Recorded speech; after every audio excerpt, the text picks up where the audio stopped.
أعوذ بالله من الشيطان الرجيم بسم الله الرحمن الرحيم كل نفس ذائقة الموت وإنما توفون أجوركم يوم القيامة فمن زحزح عن النار وأدخل الجنة فقد فاز وما الحياة الدنيا إلا متاع الغرور. وقال تعالى لا يستوي أصحاب النار وأصحاب الجنة أصحاب الجنة هم الفائزون.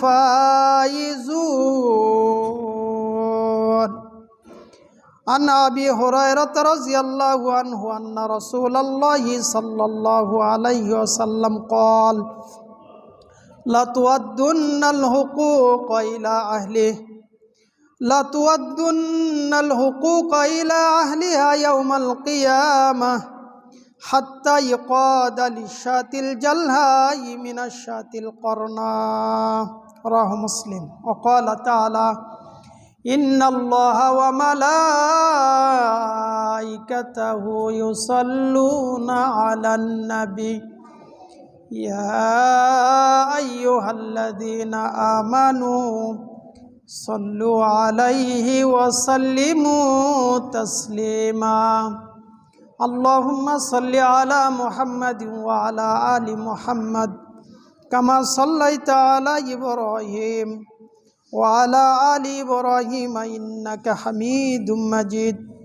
اللهم بارك على محمد وعلى آل محمد كما باركت على إبراهيم وعلى آل إبراهيم إنك حميد مجيد.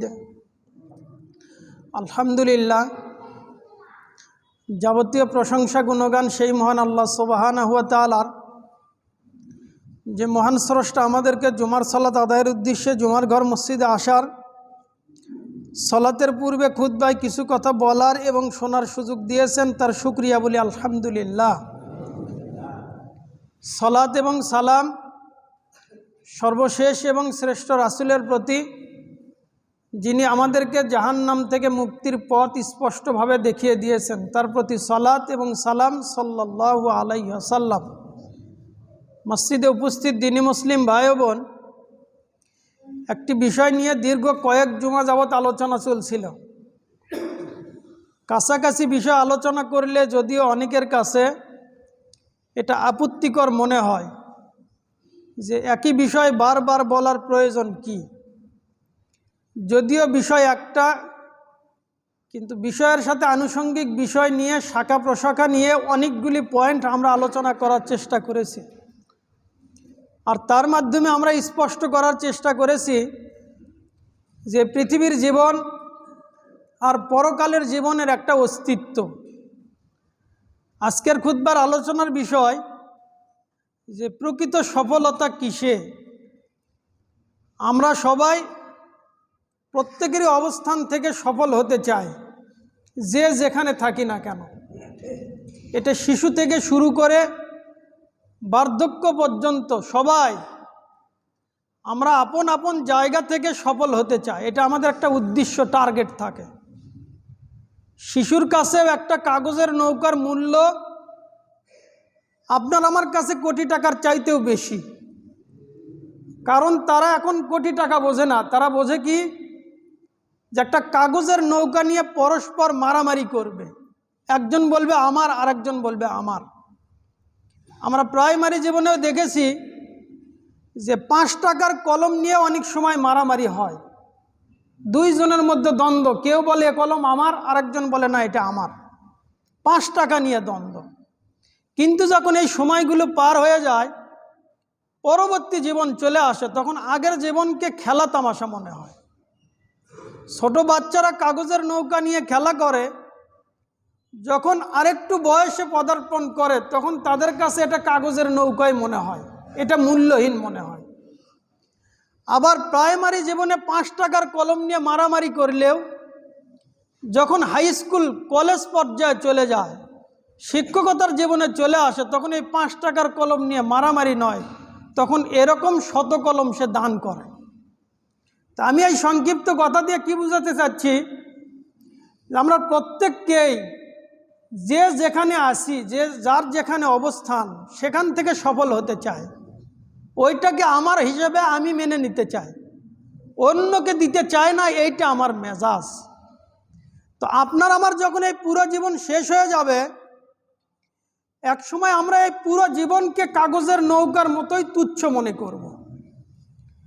যৌবনকালে রক্তের তেজ যতই থাক না কেন, যখন বার্ধক্য চলে আসে তখন আর যৌবনকালের ওই মজার কথা তার পানসে মনে হয়।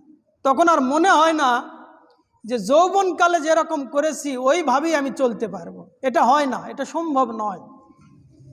তাহলে কি আমরা যে যেখানে আসি সেখান থেকেই সফল হতে চাই, কিন্তু আমরা মূল সফলতাকে ভুলে গিয়ে সীমাবদ্ধ জীবনের সংক্ষিপ্ত সফলতার পিছনে আমরা ছুটে চলছি।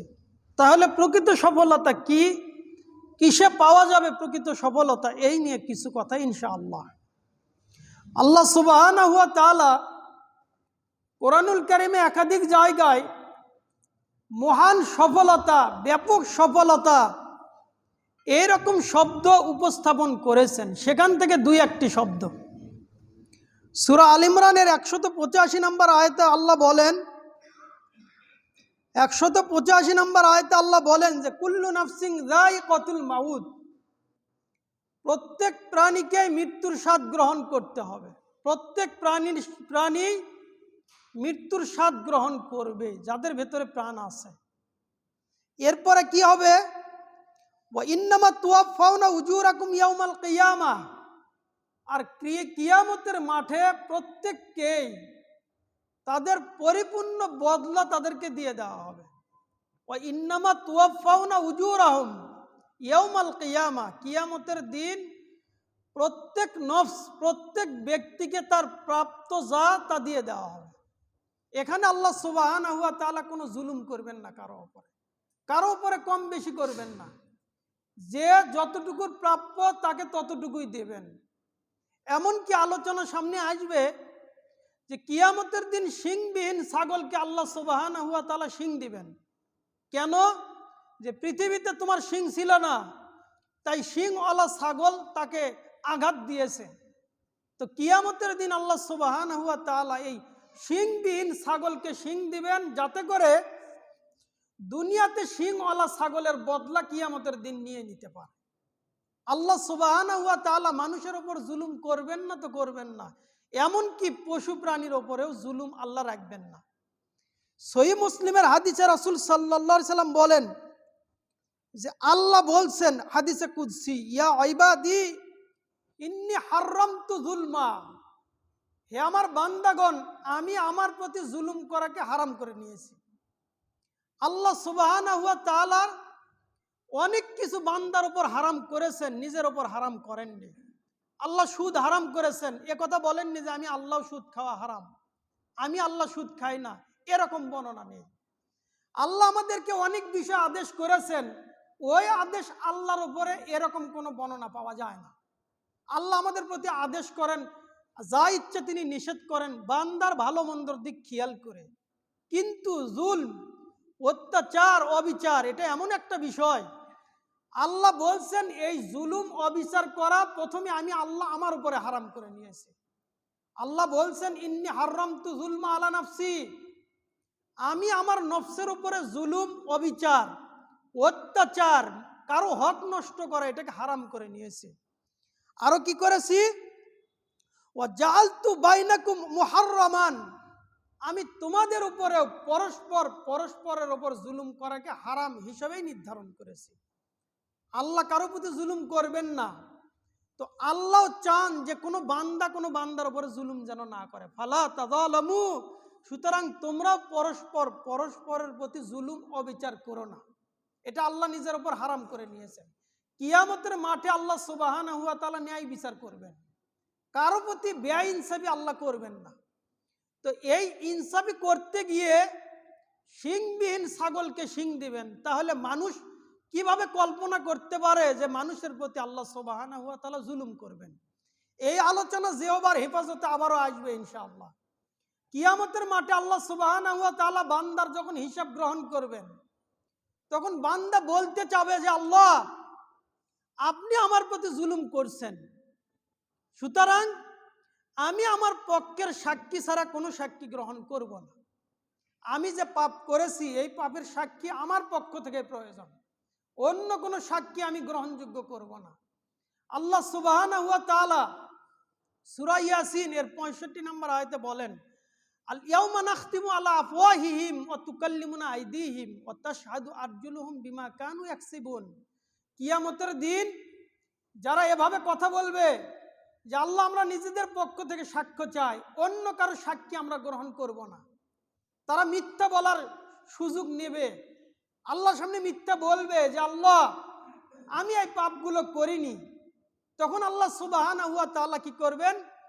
তাদের দুনিয়াতে মিথ্যা বলার অভ্যাস কিয়ামতের মাঠে বলতে চাবে, ওই সময় আল্লাহ তাদের মুখে মোহর মেরে দেবেন। আল্লাহ বলেন, ইয়াউমা নাখতিমু আলা আফওয়াহিহিম, সেই দিন তাদের মুখে সিল মেরে দেওয়া হবে। ওয়া তুকাল্লিমুনা আইদিহিম, তাদের হাত কথা বলবে। ওয়া তাশহাদু আরজুলুহুম বিমা কানু ইয়াকসিবুন, আর তাদের পা সাক্ষ্য দেবে যে তাদের হাত যা বলছে সবকিছু সত্য, কোনো মিথ্যা বলেনি।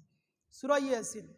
অনুরূপভাবে সূরা নূরের ভেতরে আল্লাহ বলেছেন, মানুষের চামড়া কিয়ামতের দিন সাক্ষ্য দেবে, আমাদের অঙ্গ প্রত্যঙ্গগুলো কিয়ামতের মাঠে কথা বলবে, আমরা যখন আল্লাহর সামনে মিথ্যা বলা শুরু করব।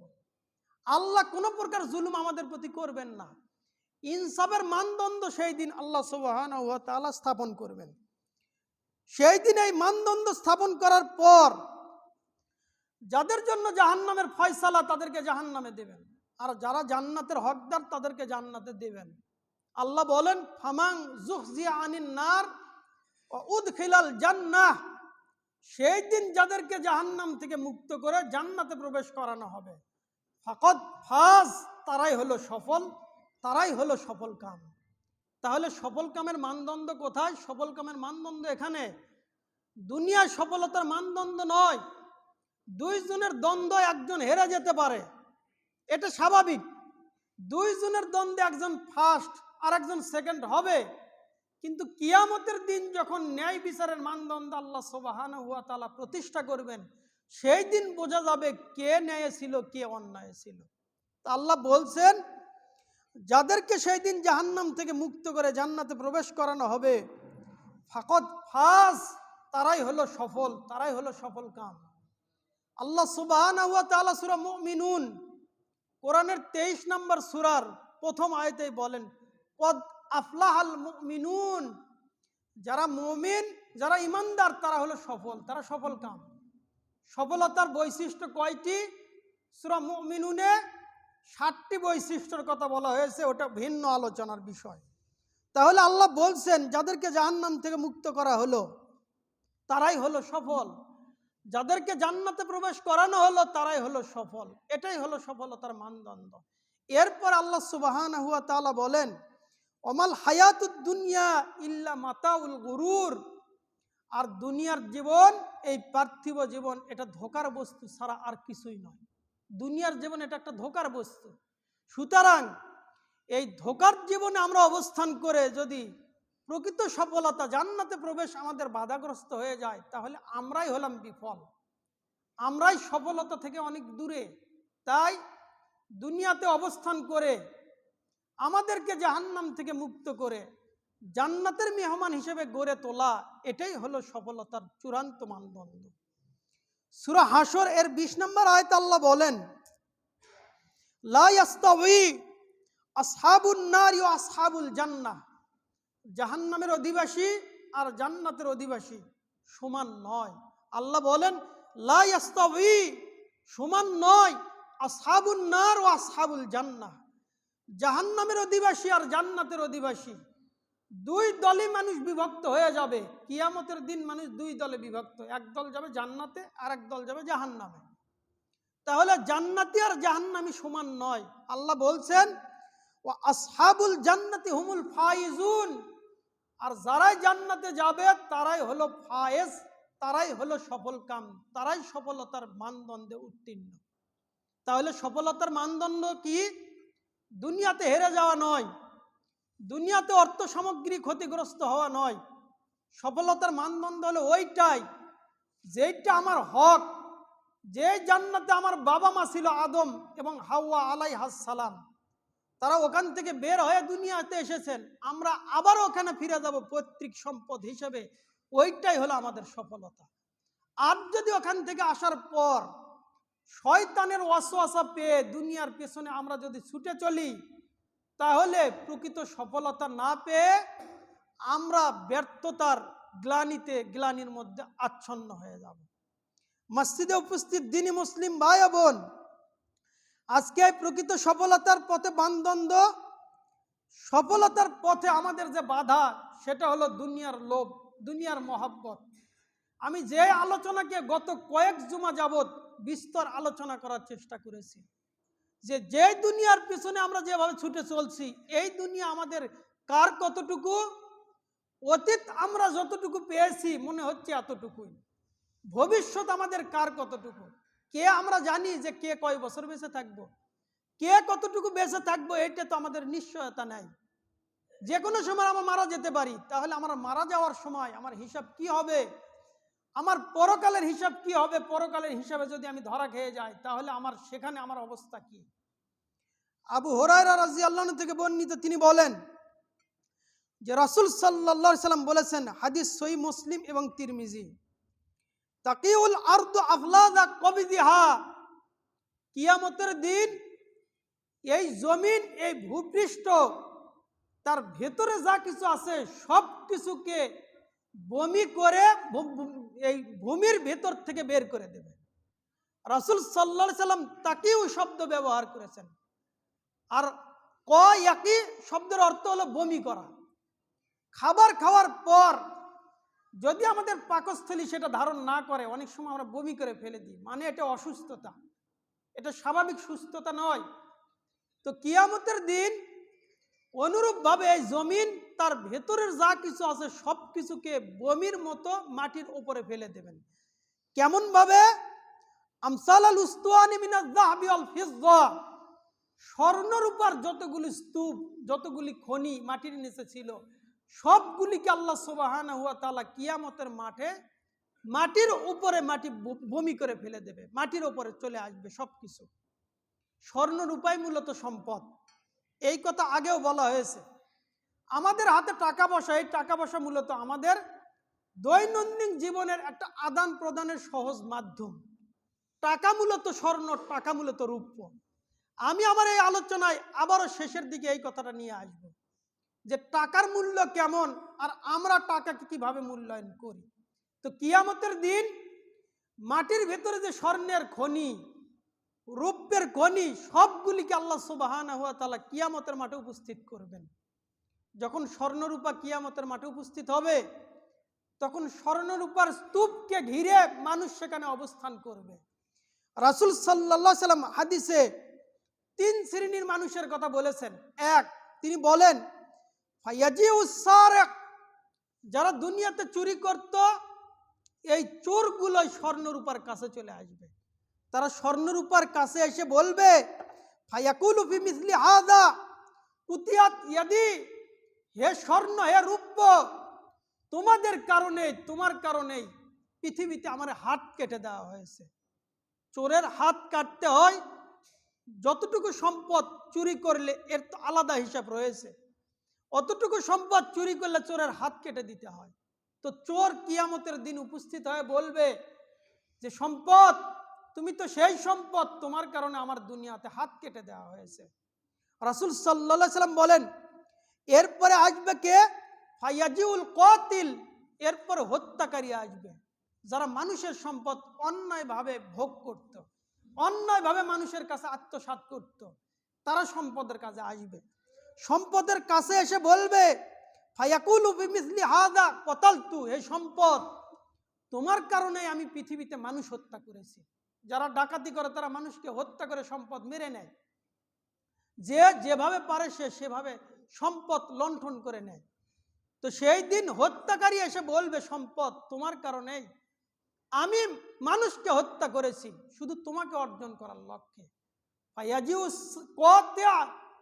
আত্মীয়তার সম্পর্ক ছিন্নকারী আসবে, আত্মীয়তার সম্পর্ক ছিন্নকারী এসে বলবে ফায়াকুলু বিমিসলি হাযা ওয়াতাতু রহিমি, সম্পদ তোমার কারণে আমি আত্মীয়তার সম্পর্ক বিচ্ছিন্ন করে দিয়েছি।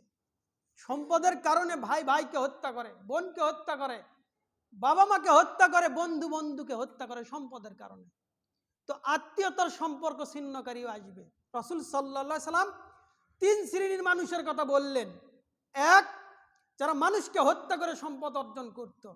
2, যারা চুরি করত। 3, যারা আত্মীয়তার সম্পর্ক ছিন্ন করে হলেও সম্পদ অর্জন করত। তারা ওই স্বর্ণরূপার কাছে আসবে, এসে বলবে সম্পদ তোমার কারণে আমি পৃথিবীতে এত কিছু করেছি।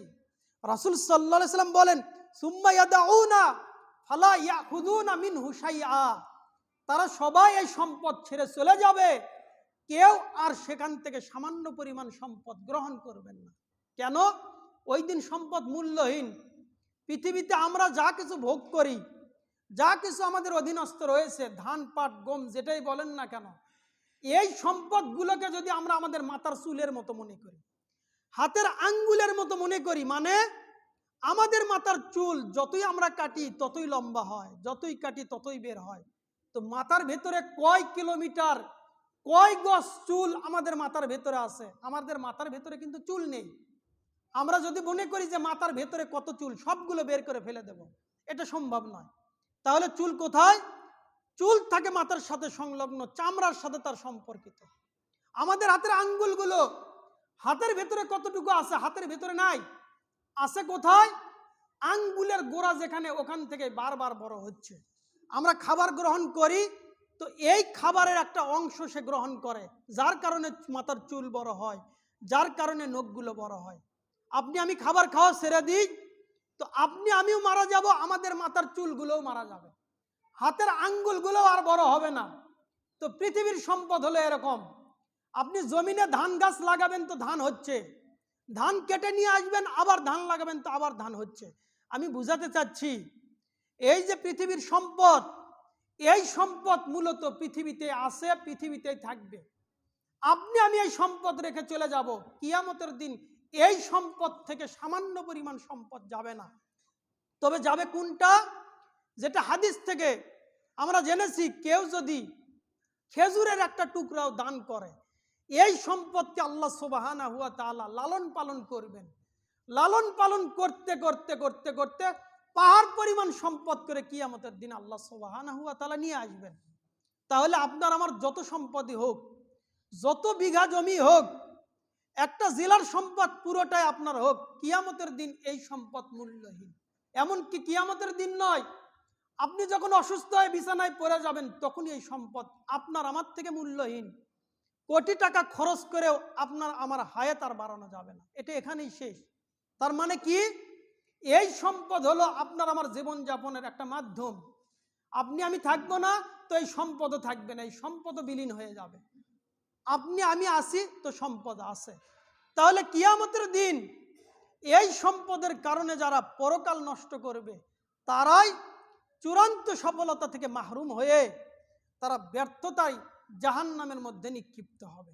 আল্লাহ আমাদেরকে সঠিক কথা বুঝে সেভাবে আমাদের চলার তৌফিক দান করেন, আমিন।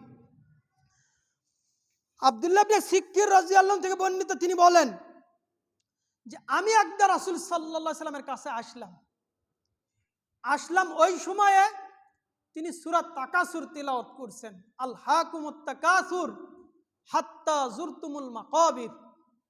তো আব্দুল্লাহ ইবনে সিক্কির রাদিয়াল্লাহু আনহু বলেন, আমি যখন তার কাছে আসলাম, তিনি এই সূরা তিলাওয়াত করছেন আর বলছেন যে আদম সন্তান বলে ইয়াকুলুল আবদ মালি মালি, আমার মাল আমার মাল, আমার সম্পদ আমার সম্পদ। তো আদম সন্তান কি জানে যে তার সম্পদ কোনটা? আদম সন্তানের সম্পদ হলো 3টা। 1, যা সে খায়, 2 যা সে পোশাক পরিধান করে, 3 আর যা সে দান করে আল্লাহ রাস্তায় জমা করে। এই 3টা হলো আত্মার সম্পদ। ওমা সিওয়া জালিক, আর এই 3টা ছাড়া যা কিছু সম্পদ তার নয়, সে কি করে? এই সম্পদগুলো রেখে মারা যায়। ফাহুয়া যাহিবুন ওয়া তারিকুহু লিন-নাস, এই সম্পদ রেখে সে মারা যায় আর তার আত্মীয় স্বজনের জন্য রেখে যায়। এই সম্পদের বাস্তবতা হলো এইটাই। কিয়ামতের দিন এই সম্পদ থেকে আপনি 5 পয়সার সম্পদ কিয়ামতের দিন কাজে লাগাতে পারবেন না। কিভাবে কাজে লাগাতে পারবেন না? এই পৃথিবীরই বাস্তবতা। আজ থেকে 20 বছর আগে, 25 বছর আগে আমরা 5 পয়সা দেখেছি, 10 পয়সা দেখেছি, 50 পয়সা দেখেছি। তো আজকে এই 50 পয়সা বাজারে কি মূল্য আছে? না, এই 50 পয়সার কোনো মূল্য নেই। 50 পয়সা চলে না, 10 পয়সা চলে না, 5 পয়সা চলে না, অথচ এই সম্পদের এক সময় মূল্য ছিল। অনুরূপভাবে এই পৃথিবীতে যত সম্পদ, 20 বছর আগের সম্পদ 20 বছর পর চলে না, তাহলে এই পৃথিবীর সম্পদ কিয়ামতের মাঠে আপনি আমি কিভাবে নিয়ে যাব? এই সম্পদ মূল্যহীন, সম্পদ যাবে না। তবে কাজে লাগবে কিভাবে? এই সম্পদ যখন আপনি কাজে লাগাবেন তখন কাজে লাগবে। কিভাবে কাজে লাগে? একটি উদাহরণ। 2008 সালে, যতদূর সম্ভব 2008-এ, একটু কম বেশি হতে পারে, 2008 সালে 1000 টাকার নোট সরকারের পক্ষ থেকে অনুমোদিত হয়, 1000 টাকার নোট। আর ওই সময়ে স্বর্ণের দাম ছিল, বছরের শুরু থেকে শেষ পর্যন্ত স্বর্ণের দাম যেহেতু কম বেশি হয়, তাই কম বেশি হয়েছে। আমরা হিসাবের সুবিধার্থে স্বর্ণের 1 ভরি স্বর্ণের দাম 25,000 টাকা ধরে নিতে পারি। বছর শেষে স্বর্ণের দাম 27,000, 28,000 এইরকম ছিল। আমি এটা একটু তদন্ত সাপেক্ষে বের করে নিয়ে এসেছি আমার আলোচনা বুঝানোর স্বার্থে। তো আমি হিসাবের সুবিধার্থে ধরে নিলাম যে 2008 সালে স্বর্ণের দাম ছিল 25,000 টাকা ভরি, 1 ভরি স্বর্ণের দাম 25,000। আর ওই সময়ে সরকার 1000 টাকার নোটের প্রচলন ঘটান। তাহলে 1000 টাকার নোট দিয়ে 1 ভরি স্বর্ণ যদি আমি নিতে চাই, তাহলে 25,000 টাকার নোট হলে আমি 1 ভরি স্বর্ণ পেয়ে যাই। 1 ভরি স্বর্ণ নিতে হলে আমাকে 25,000 টাকা জমা দিলেই আমি 1 ভরি স্বর্ণ পাই। তো 2008 সালে 2 জন বন্ধু, আমি একটা গল্প আকারে আপনাদেরকে বুঝাতে চাচ্ছি, একজনের কাছে 1 ভরি স্বর্ণ, আরেক বন্ধুর কাছে ছিল 25,000 টাকা। তো 2 বন্ধুই মনে করলো যে বন্ধু, আমরা স্বর্ণ এবং এই টাকা কেউ কোনোটা খরচ করব না, টাকাটা রেখে দিলাম। তো আজ 2026 সালে ওই 1 ভরি স্বর্ণও বের করেন, 25,000 টাকাও বের করেন। দেখেন আপনার টাকার মূল্য কত। 1 ভরি স্বর্ণ যদি বাজারে বিক্রি করতে যান, বর্তমান বাজারে 2,30,000 কাছাকাছি কম বেশি। আমি আমার হিসাবের সুবিধার্থে ধরে নিলাম 1 ভরি স্বর্ণের দাম 2 লক্ষ টাকা। তাহলে 2008 সালে 1 ভরি স্বর্ণ, 2026 সালে 1 ভরি রয়েছে। যেহেতু এই স্বর্ণ ব্যবহার করা হয়নি, আর স্বর্ণ ব্যবহার করলে কমে, যেহেতু ব্যবহার করা হয়নি, সুরক্ষিত এলাকায় ছিল, তাই এই স্বর্ণকে 1 ভরি হিসেবে যদি বিক্রি করা হয় তাহলে অন্তত 2 লক্ষ টাকা পাওয়া যাবে। কিন্তু যেই বন্ধুর কাছে 25,000 টাকা, সে যদি 25,000 টাকা বের করে, ওই টাকার দাম 25,000-ই, 25,000-এর ওপর আপনাকে 1 টাকাও কেউ বেশি দেবে না। এখন তাহলে হিসাব করেন যে 25,000 টাকা দিয়ে আমি স্বর্ণ কিনতে চাই, কতটুকু স্বর্ণ পাবেন? 1 ভরি স্বর্ণের 8 ভাগের 1 ভাগ স্বর্ণ আপনি পাবেন। কেন? 25,000 টাকা 2 লক্ষ টাকার 8 ভাগের 1 ভাগ, তার মানে 2008 সালের 1,000 টাকা এই সময়ে এসে ওই টাকার দাম 125 টাকা মাত্র। এই হিসাব হয়তো অনেকে বুঝবেন না যে এটা কিভাবে হয়। এই হিসাব বের করতে কিছু সময় লেগেছে। যারা সহজে বুঝবেন তারা তো বুঝবেন, আর যারা বোঝেননি তারা বুঝে নেবেন যে ওই সময়ের 1,000 টাকা, আজ ওই 1,000 টাকার মূল্য কত? 125 টাকা। কিভাবে?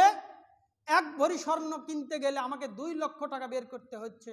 তো আমি যে বলি বন্ধু আমার কাছে 25,000 দিয়ে তুমি আমাকে স্বর্ণ দাও, সে আর স্বর্ণ দেবে না। কেন? তার স্বর্ণের দাম এখন 2 লক্ষ টাকা। তার মানে কি?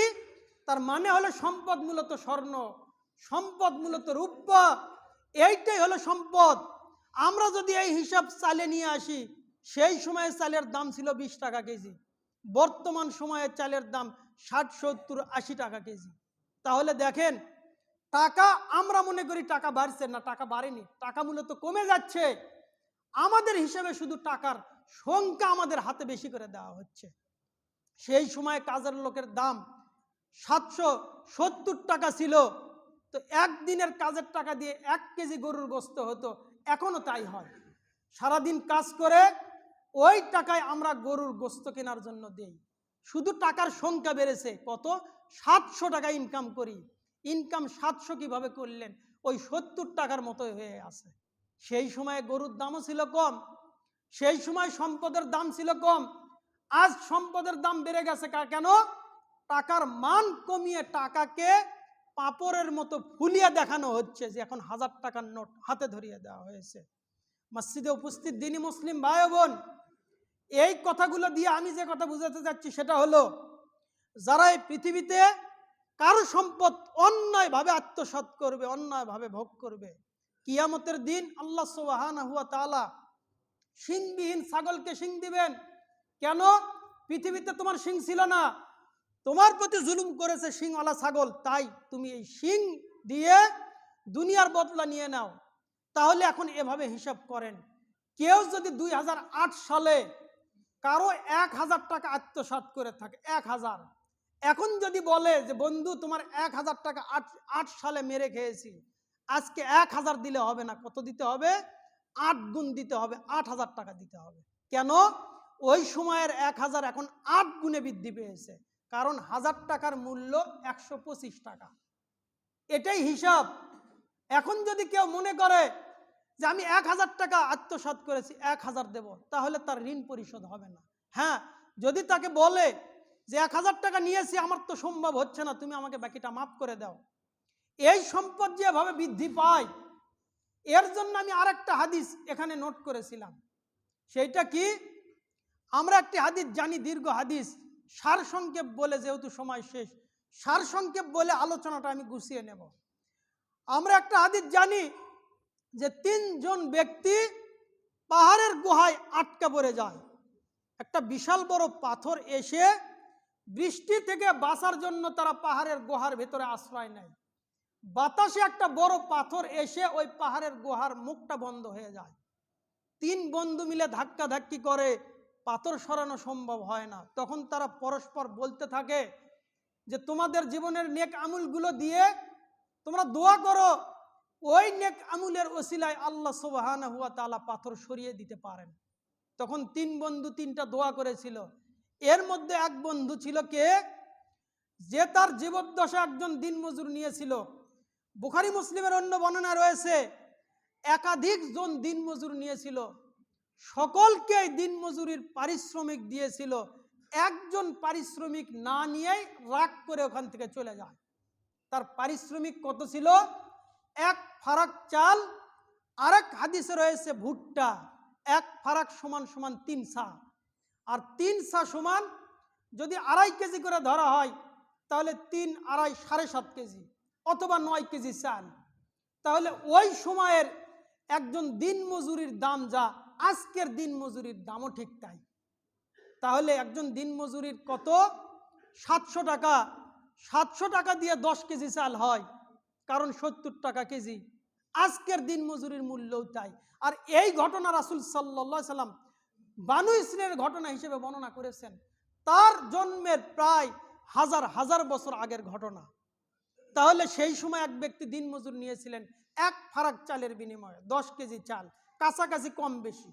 আমরা হিসেবের সুবিধার্থে 10 কেজি নিলাম। এই 10 কেজি চাল সে না নিয়ে রাগ করে চলে যায়। এই ব্যক্তি এই 10 কেজি চাল দিয়ে কৃষিকাজ শুরু করেন। কৃষিকাজ শুরু করার পর তার জীবদ্দশাতেই ওই ব্যক্তি দীর্ঘদিন পর ফিরে এসে বলে, ভাই আমাকে আমার সম্পদ ফিরিয়ে দেন। তখন তিনি বলেন যে তোমার এই দিনমজুরির চাল দিয়ে আমি কৃষিকাজ করেছি। হাদিসে বুখারী মুসলিমের হাদিস, রাসূল সাল্লাল্লাহু আলাইহি সাল্লাম বলেছেন ওই ব্যক্তি 10 কেজি চাল দিয়ে ব্যবসা করে তিনি উট, গরু, ছাগল এবং রাখাল জমা করেছিলেন। একাধিক উট, গরু, ছাগল 10 কেজি চালের বিনিময়ে। 10 কেজি চাল দিয়ে এত বড় খামার করলেন। তার জীবদ্দশাতে পাহাড়ের গুহায় আটকা পড়লেন। এই কর্মকে সে আল্লাহর সামনে পেশ করছে। তার মানে কত দিনের ব্যবধান? বেশি দিনের ব্যবধান নয়। আমি এই কথাটা বুঝাতে গিয়ে এভাবে বুঝি যে কারো কাছে যদি 200 টাকা থাকে, এই 200 টাকা দিয়েও লক্ষ টাকা করা সম্ভব যদি আল্লাহ সুবহানাহু ওয়া তাআলা বারাকা দেন। কিভাবে? 200 টাকা নয়, কারো কাছে যদি 10 থেকে 15 টাকা থাকে, এটা দিয়েও সম্ভব। কিভাবে? 15 টাকা দিয়ে একটা ডিম কিনবেন, একজনের মুরগির নিচে দেবেন, দিয়ে একটা বাচ্চা লালন পালন করে ওই বাচ্চাটা 6 মাস পর ডিম দেওয়া শুরু করবে। ওইটাকে আবার তাপ দিয়ে মুরগির বাচ্চা উঠানো শুরু করেন, 1 বছরের মধ্যে দেখবেন 20টা মুরগি হয়ে যাবে। এখন 20টা মুরগি যদি 200 টাকা করে বিক্রি করেন, একটা ছাগল হবে। একটা ছাগল 4000 টাকা দিয়ে ক্রয় করলে 1 বছর পর 3টা ছাগল হবে, 2 বছর পর গরু কিনা যাবে। তার মানে 10 টাকা 15 টাকা দিয়ে লক্ষ টাকা করা সম্ভব। এভাবেই টাকা বাড়ে। কিন্তু সুদ নামক অস্ত্র দিয়ে আমাদের টাকাগুলোকে ধ্বংস করে দেওয়া হচ্ছে। তারা বলেছে 1000 টাকায় এত টাকা দিতে হবে, 1 মাসে এত, বছরে এত। যারা অল্প সুদ খান, যারা ইসলামের নামে সুদ খান, তাদের ব্যাংকেও এভাবে সুদ দেওয়া হয় যে 1 লক্ষ টাকা 1 মাসে রাখলে আপনাকে 1000-এর কাছাকাছি টাকা দেওয়া হবে। 1 লক্ষ টাকা আপনি ব্যাংকে রাখবেন, 800 কয়েক টাকা আপনাকে দেওয়া হবে। বেশি দেওয়া হয়নি, অল্প দেওয়া হয়েছে। এটা ইসলামিক সুদ। সুদের আবার ইসলামিক হয় নাকি? সুদ তো সুদ। রাসূল সাল্লাল্লাহু আলাইহি ওয়াসাল্লাম বলেছেন দিরহামু রিবা। সুদ যদি 1 দিরহাম হয়, 1 টাকাও যদি হয়, ওইটাও সুদ। লক্ষ টাকা হইলেও সুদ। ওটা ইসলামিক সুদ হোক আর হিন্দুর সুদ হোক, যার সুদ হয় সুদ, ওটা সুদ। কিন্তু টাকাকে যদি স্বাভাবিক গতিতে বাড়ানো হয়, তাহলে টাকা এভাবে বৃদ্ধি পায়। একজন ব্যক্তির জীবদ্দশায় 10 কেজি চাল দিয়ে গরু, উট, ছাগলের খামার করেছে। আর আমাদের চোখের সামনে এই যে সুদি একটা কার্যক্রম চলছে, 126 জন ভিক্ষুকের চাল দিয়ে সুদি প্রতিষ্ঠান শুরু করে আজ বাংলাদেশে জমি কিনা নিষেধ। টাকা এভাবে বাড়ে, এভাবে বৃদ্ধি করেছে টাকা। হালালেও বাড়ে, হারামেও বাড়ে। তাহলে কি? হারামে যারা বাড়াবে তাদের ফলাফল জাহান্নাম, হালালে যারা বাড়াবে তাদের ফলাফল জান্নাত। সুতরাং আপনাকে আমাকে হিসাব করতে হবে যে আমি কোনটা চাচ্ছি, দুনিয়া নাকি পরকাল। যদি শুধুমাত্র দুনিয়া উদ্দেশ্য হয় তাহলে ভয়াবহ, অত্যন্ত কঠিন। আমার আলোচনার বিষয় চূড়ান্ত সফলতা, মহান সফলতা। সেটা কি? আল্লাহ বলছেন লা ইয়াস্তাবি আসহাবুন নারি ওয়া আসহাবুল জান্নাহ। জাহান্নামের অধিবাসী জান্নাতের অধিবাসী সমান নয়। আসহাবুল জান্নাতি হুমুল ফাইজুন। যারা জান্নাতের অধিবাসী তারাই মূলত সফল। আল্লাহ আমাদেরকে সঠিক কথা বুঝে সেভাবে আমাদের জীবনে বাস্তবায়ন করার তৌফিক দান করেন, আমিন। যতটুকু আলোচনা করা হলো, আলোচনার ভুল ত্রুটি আল্লাহ ক্ষমা করে দিয়ে সঠিক কথাগুলো আমাদেরকে মেনে চলার তৌফিক দান।